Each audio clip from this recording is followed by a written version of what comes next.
I don't think that's supposed to go there.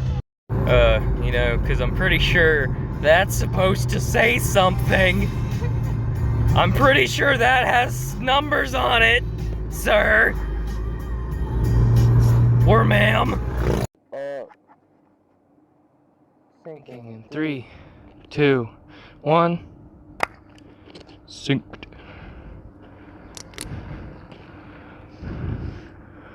A little sketchy because we're right in the middle of town. But don't mind that. We're gonna be turning fuel on here. See if we can get started and get the fuck out of here real quick.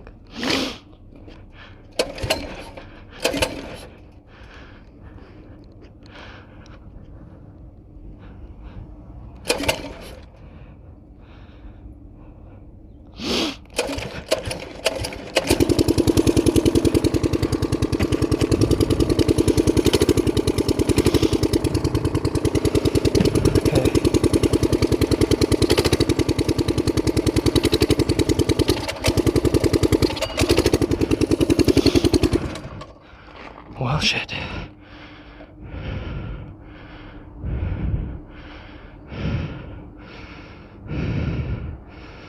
need to open my speedometer too. I'm very nervous because at any moment, guys, I could honestly get caught by the cops. It's very illegal for me to be here. Stretch up. Come on.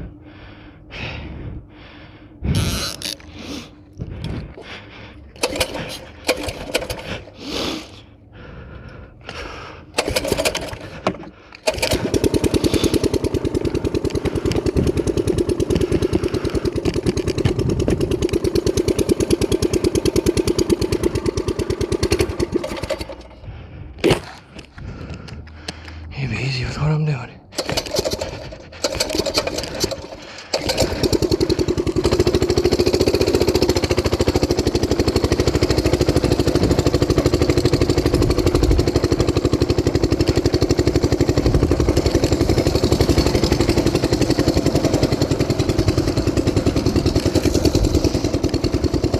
Going to Logan's today.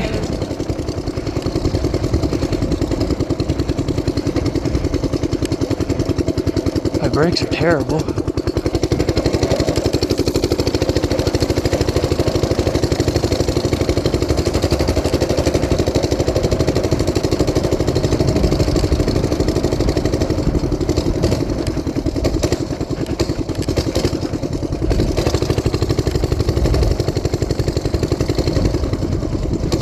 Cletus is not in the best condition.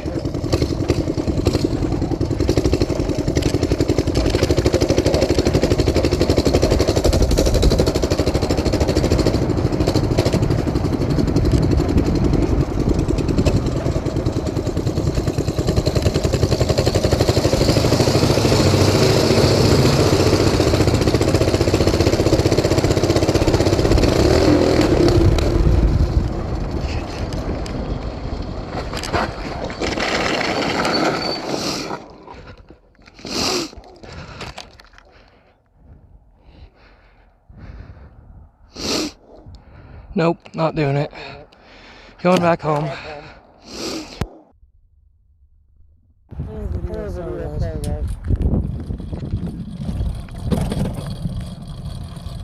not doing it. The clutch slipping. Can't.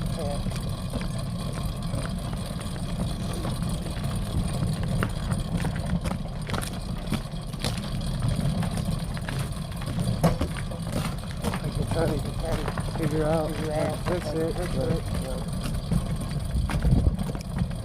have to check it here. Real quick.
So, as you guys saw from the GoPro footage, piecing together Cletus that roughly was not a good idea.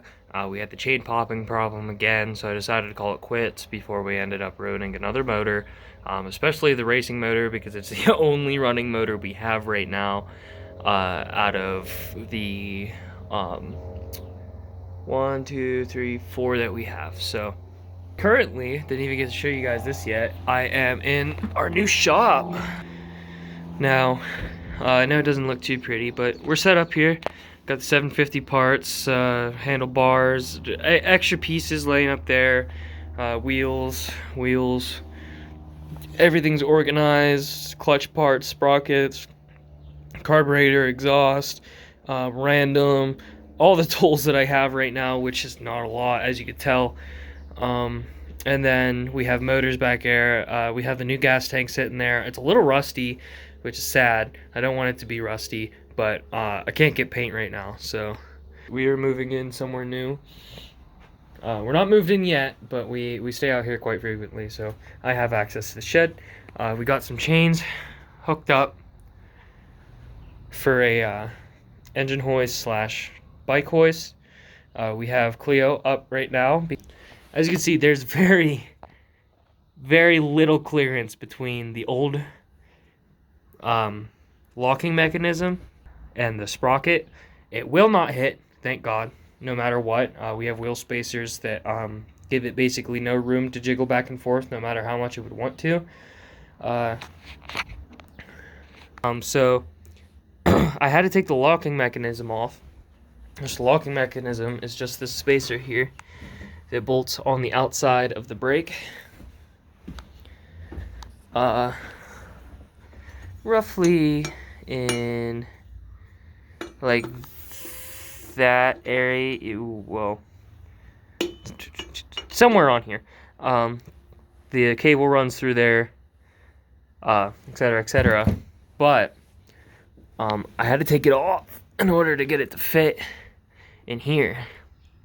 And our locking mechanism is now that bolt, which is a little rickety, and I know that the whole wheel spins, or the whole brake mechanism spins, but the brakes do lock. The only reason this might fail is because if this rolls backwards, I still have to flip this around so that the cable fits in properly, but that's not a big deal. We have a little rubbing problem with that mount right there, which is for the old chain guard, because the chain, as you guys know, was on the right side instead of the left.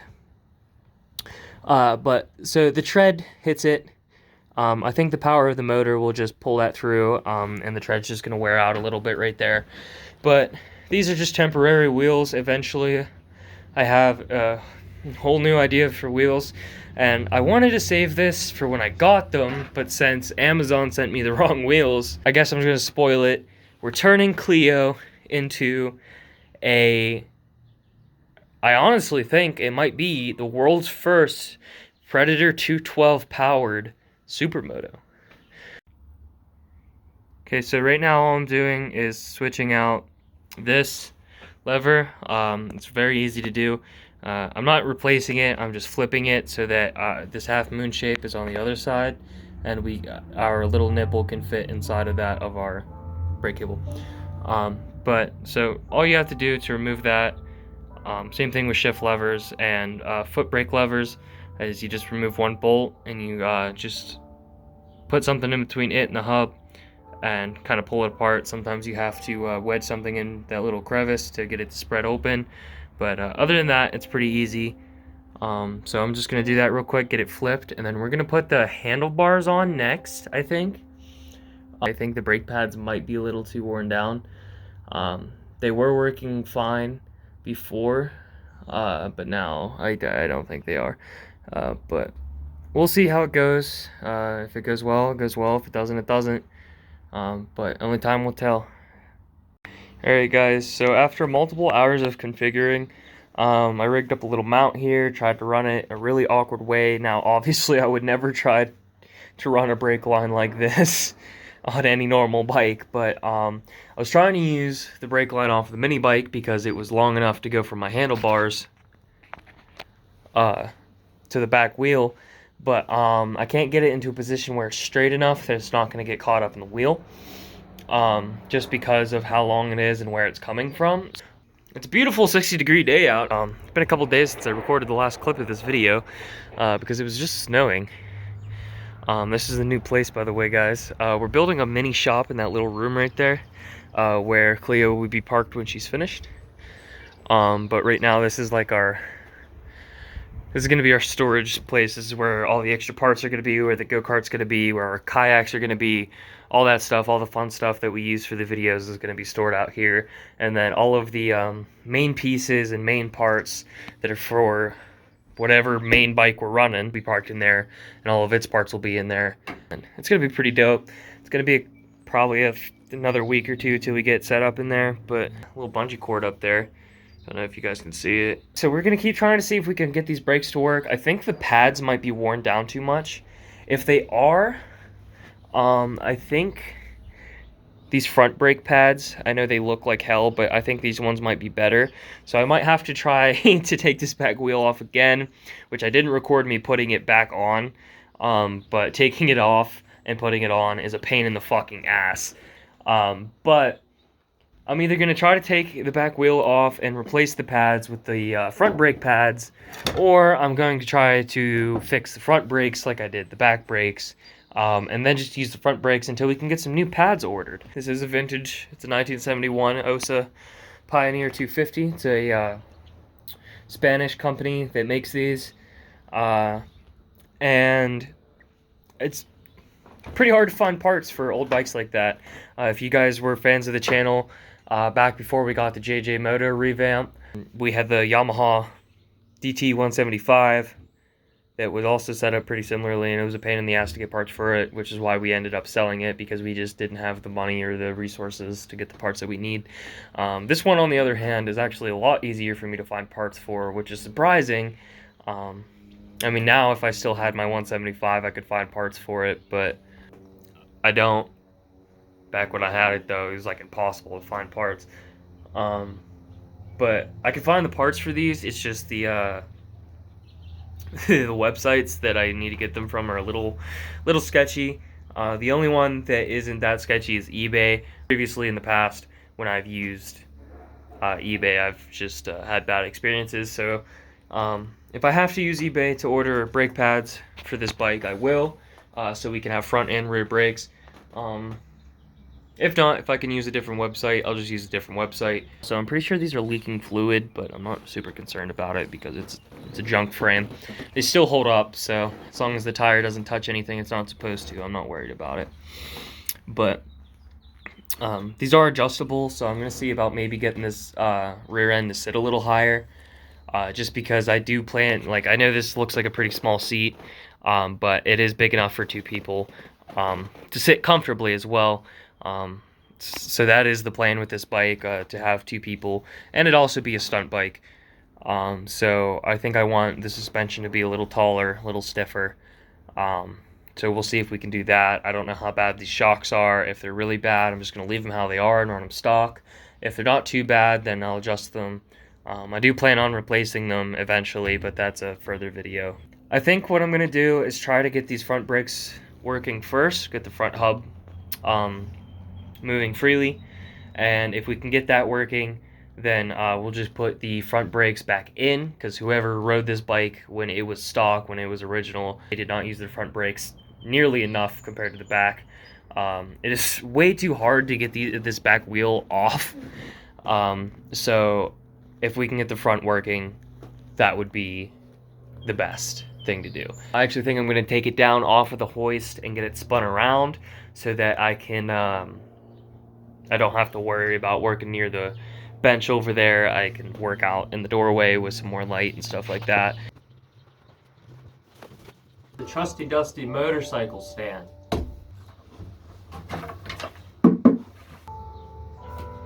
And remember, this frame alone weighs probably 150 to 200 some pounds. It's solid steel. Nothing's been chopped off except a singular motor mount and a chain guard.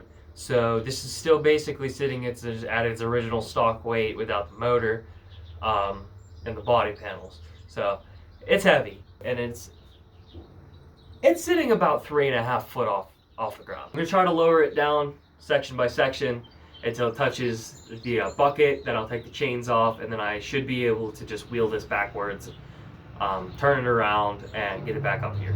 So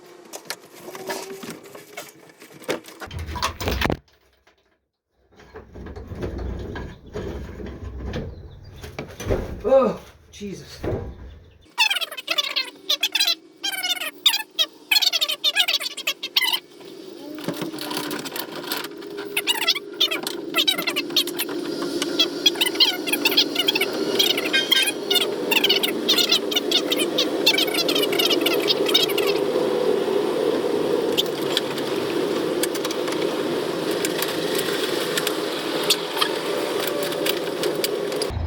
And the front end's on the ground. Okay. The back end is still swinging, but the center plate is touching the bucket now. So I'm gonna go ahead, lift this hook up, back this out of here, get it spun around, get it back up on the lift, and then we'll get this front wheel off.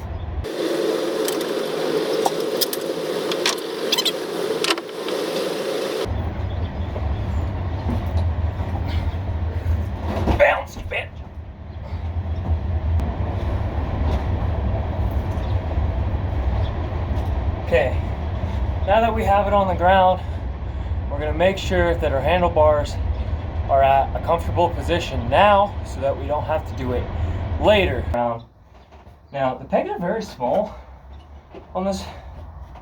I don't know how I feel about that. I would greatly like to put different pegs on it, but I don't have any pegs that'll actually fit on here properly, I think. Because this is actual dirt bike pegs, and none of the bikes I've had before have ever had actual dirt bike pegs. Except this YZ125 that I had when I was really young. And I don't have any remaining parts off of it, so I think we're just gonna have to deal with them how they are. But without further ado, I'm gonna get this up in the lift and get this front wheel off. A little tip for any of you builders out there: your brakes aren't supposed to look like that. So if they do, you need to fix that. So So guys, it seems to be that I'm missing a spring for my front brakes, and I'm definitely not trying to take apart my back wheel just to get a spring from them. So I'm gonna take a walk to the hardware store real quick, see if they have any. Okay guys, so went to the hardware store. They tried to charge me $6 for a replacement spring for my front brakes. So safe to say I will never be going to that hardware store ever again for anything. They tried to charge us $50 for a can of paint one time. So yeah, we're done with all that. We're just gonna see what we can do with what we have. The brakes still work with just one spring, they just don't disengage as well. So hopefully we could just rig something up and get it rideable, because I'd really like to go for a ride today. I don't know if that's a reachable goal, but if not today, hopefully within the next 2 days. So we use this really crappy broken carburetor spring, which actually adds just enough friction to make the return on the spring or on the brakes strong enough to actually kick back. So as long as we don't overextend our or over pull in our brakes, we shouldn't have to worry about our disengagement. So hopefully, as long as these brake pads are good enough, which they're pretty thick as you can see, that's definitely over a quarter's width, which is better than the back ones. But yeah, hopefully it's strong enough, and hopefully they touch. We're gonna clean up the inside of that wheel well right there, throw the hub back in, and see if we can't get these brakes rolling. Because if we get these brakes rolling, guys, and I'm actually serious this time, if we get these brakes working, these brakes work perfectly fine, and they stop this bike, we can basically bolt up Cletus's motor directly in here and wire everything up and be ready to roll by either the end of today or beginning of tomorrow, which is exactly what I'm hoping for. So this spring was definitely a lifesaver. It's obviously a little janky, and I would never, like I said, I would never run something this janky on an actual street bike or an actual dirt bike that is intended for hard trail use. This is something that I'm going to be riding around on streets and dirt roads at max like 45 miles per hour. So this should definitely withstand that. I've definitely seen these little springs take a lot more attention than just what I'm about to be putting into it. So yeah. Alright, so I got the brakes working. They definitely don't lock up, but they definitely like slow down. So I think that's good enough for like little cruises and stuff. Right now I'm just trying to work on getting a cable figured out. So I have a couple different cables that I'm trying out right now. I really want to use the back brake cable that came off this frame, just because I can use these pieces to like help support the line, and it's like got this spring metal outer covering, and it's very convenient, but it just happens to not be long enough. Even if I would go back to the stock bars as well, it still would not be long enough. No matter how I adjust it, it's still not long enough. We can start doing the motor swap and everything as soon as we get these brakes done. So when we get these brakes done, then we're one step closer to riding this bike again. Well, for the first time. What's up, guys? Welcome back. This is the new part 2, because the part 2 I was working on was focusing on the brakes and the suspension, and sadly I haven't been able to make any progress whatsoever on that. I'm hoping to get a donor bike sometime this week.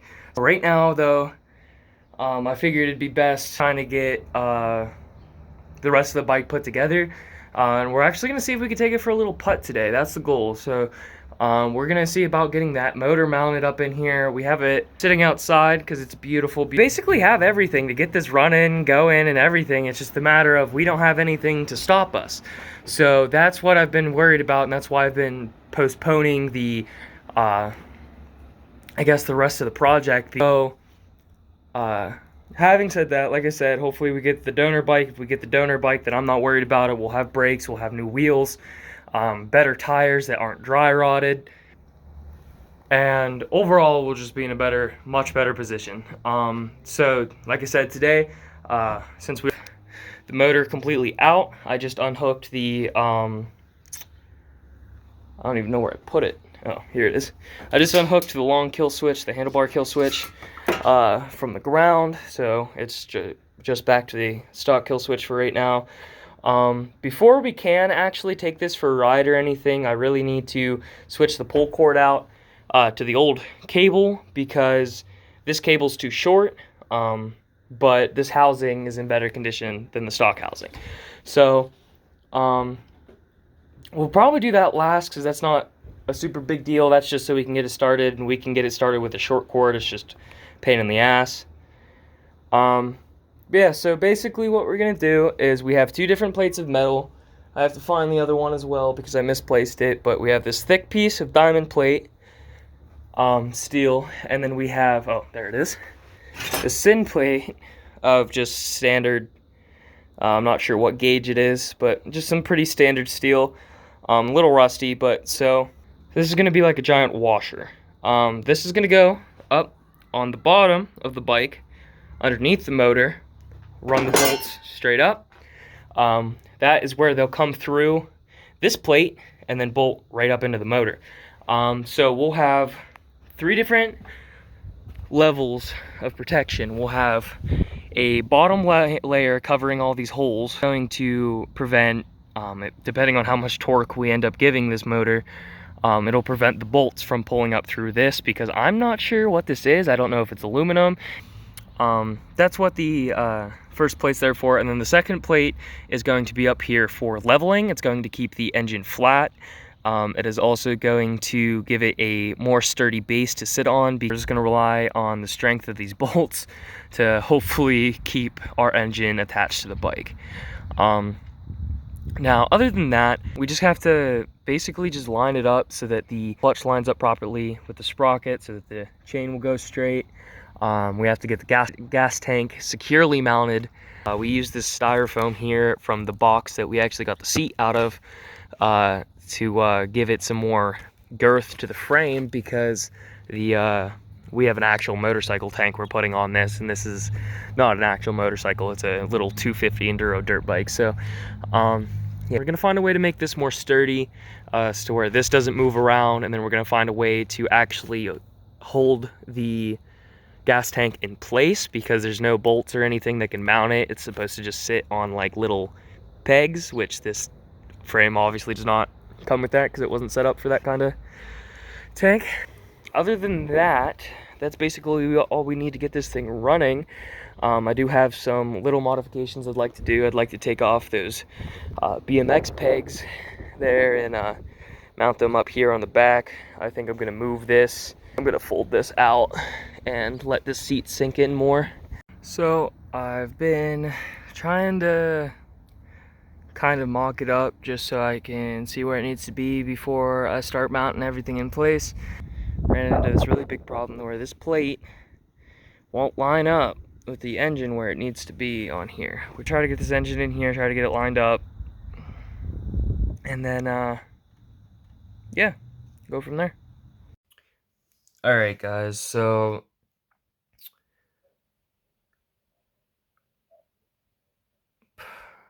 pretty frustrated right now. I just spent 6.5 hours editing about 3 or 4 days worth, about 4 or 5 videos worth of footage, to make into this one video, because I just wanted to do one big progressive video. And I didn't have enough storage to upload the video because it was so large. It was almost a 40-minute video, which is like double the length of time that most of my videos normally are. But that's the shortest I can make it. I tried to downsize the file and everything, and I couldn't get it any smaller. So in order for me to produce it, I had to free up some storage, and I had it completely finished, completely edited.